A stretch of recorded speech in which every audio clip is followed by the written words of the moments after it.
Hello guys, আজকে একটা recipe বানাবো মাংস এবং মুড়ি দিয়ে।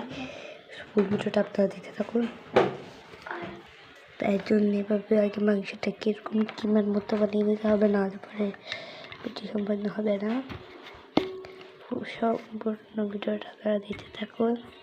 এখানে অফ করে নিচ্ছি, খাটটা ধুয়ে নেবো চুপ দেখে নিচ্ছে। এখানে আমি মাংসগুলিকে কিমা করে নিয়েছি। এখন দেখে ধনে পাতা নিয়ে নিয়েছি, কুচি কুচি কেটে নিব। ধনে পাতার টমেটো দিতে পারেন, টমেটো শসা স্যালাডও দিতে পারেন। আমি এখানে ধনে পাতা দিচ্ছি।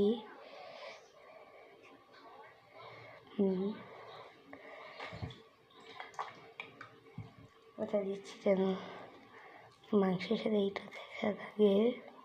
দেখা যায়। দেখেন আমি কুচি কুচি করে দেবো সবগুলো।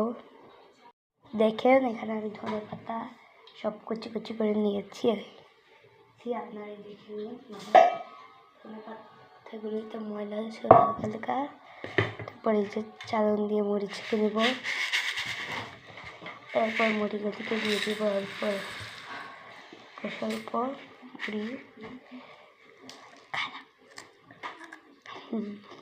বাকি সবুজ পণ্যের আমার পছন্দ করে।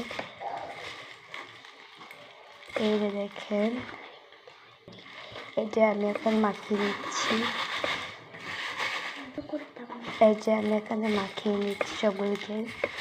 কালারটা বলছে নয় শিবমণির মতো একদম একটু অন্যরকম কথা। আর একটু দেবো ঝোল। এখন দিয়ে দেবো পুষ্টির তেল, সরিষার তেল। এটা পুষ্টির, এটা খুলতে গেলে মানে টাইট হয়ে যায় অবস্থা। এমন একটা শক্ত যে পুষ্টি দিয়ে দেবে এখানে।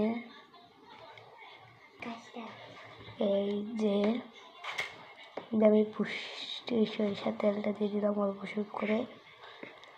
এই যখন মাখিয়ে নেবো তেল দেওয়ার পর, এখানে আর কি মেশিনে জামাকাপড় হচ্ছে তাই। আর আমি এখন যে জামাকাপড় করেছি টমেটো এখানে ভালো করে মাখিয়ে নেবো, কারণ তেল দেওয়া হয়েছে।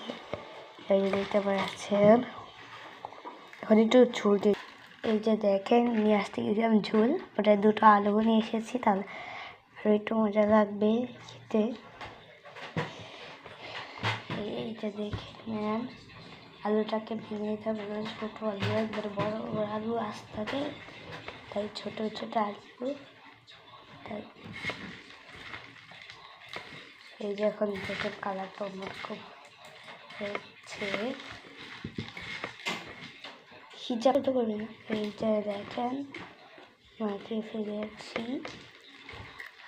এই দেখেন এটা মাখা শেষ, এখন খেয়ে দেখবো। এই যে এখন খেয়ে দেখবো মুড়িটা।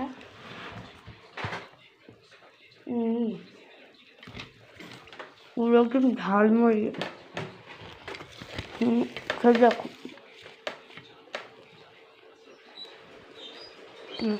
এইবার সবাই সাবস্ক্রাইব করে দেন। Bye bye.